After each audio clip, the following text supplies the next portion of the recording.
ಅನೇಕ ಬಾರಿ ನಾವು ಬ್ಯಾಂಕ್ಗಳು ಅಥವಾ NBFCಗಳಂತ ಕಾನೂನುಬದ್ಧ ಹಣಕಾಸು ಸಂಸ್ಥೆಗಳ ಸಂಖ್ಯೆಗಳಿಂದ ಕರೆಗಳನ್ನು ಪಡುತ್ತೇವೆ ಮತ್ತು ಕರೆಯಲ್ಲಿ ಮಾತನಾಡುವ ವ್ಯಕ್ತಿಯು ವೃತ್ತಿಪರರಾಗಿ ಇರ್ತಾರೆ ಮತ್ತು ಬ್ಯಾಂಕ್ ಭದ್ರತಾ ಉದ್ದೇಶಗಳಿಗಾಗಿ KYC ವಿವರಗಳನ್ನು ಕಲೆಕ್ಟ್ ಮಾಡ್ತಾ ಇದೆ ಹಾಗೂ ನಿಮ್ಮ KYC ವಿವರಗಳನ್ನು ನಮಗೆ ಕೊಡಿ ಎಂದು ಹೇಳುತ್ತಾರೆ.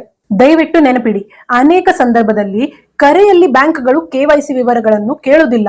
ನೀವು ಅಂತ ಕರೆಯನ್ನು ಪಡೆದ್ರೆ ಅದು ಮೊಬೈಲ್ ನಂಬರ್ ಸ್ಪೂಫಿಂಗ್ ಫ್ರಾಡ್ ಇರುವ ಸಂಭಾವನೆ ಹೆಚ್ಚಾಗಿರುತ್ತದೆ. ಇದರಲ್ಲಿ ವಂಚಕರು ತನ್ನ ಕಾಲರ್ ಐಡಿಯನ್ನು ಮ್ಯಾನಿಪ್ಯುಲೇಟ್ ಮಾಡಿ ತನ್ನ ಸಂಖ್ಯೆಯನ್ನು ಬ್ಯಾಂಕಿನ ಕಸ್ಟಮರ್ ಕೇರ್ ಸಂಖ್ಯೆಯಂತೆ ತೋರಿಸ್ತಾನೆ. ಆದ್ರಿಂದ ಸುರಕ್ಷಿತವಾಗಿರಲು ಕರೆಗಳ ಮೂಲಕ ನಿಮ್ಮ ವೈಯಕ್ತಿಕ ಅಥವಾ ಗೌಪ್ಯ ಮಾಹಿತಿಯನ್ನು ಎಂದಿಗೂ ಹಂಚಿಕೊಳ್ಳಬೇಡಿ. ಫೋನ್ ನಂಬರ್ಗಳು ನಿಜ ಅಲ್ಲದಿರಬಹುದು ಅಂತ ಅರ್ಥ ಮಾಡಿಕೊಳ್ಳಿ.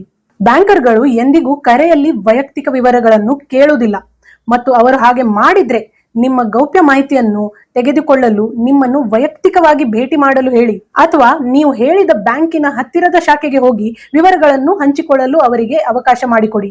ವಿವರಗಳನ್ನು ಹಂಚಿಕೊಳ್ಳಲು ಕರೆ ಮಾಡುವವನು ನಿಮ್ಮ ಮೇಲೆ ಹೆಚ್ಚು ಒತ್ತಡ ಹಾಕಿದ್ರೆ ಕರೆಯನ್ನು ಕಟ್ ಮಾಡಿ. ಅಂತ ಕರೆಗಳ ಸಂಖ್ಯೆ, ಸಮಯ ಮತ್ತು ದಿನಾಂಕದಂತ ವಿವರಗಳನ್ನು ನೋಟ್ ಮಾಡಿ ಅದನ್ನು ಸೈಬರ್ ಕ್ರೈಮ್ ಡಿಪಾರ್ಟ್ಮೆಂಟ್ಗೆ ವರದಿ ಮಾಡಿ. ಮೊಬೈಲ್ ನಂಬರ್ ಸ್ಪೂಫಿಂಗ್ ಫ್ರಾಡ್ ಬಗ್ಗೆ ಎಚ್ಚರದಿಂದ ಇರಿ ಮತ್ತು ಕರೆಗಳಲ್ಲಿ ಗೌಪ್ಯ ವಿವರಗಳನ್ನು ಹಂಚಿಕೊಳ್ಳದೆ ಸುರಕ್ಷಿತವಾಗಿರಿ.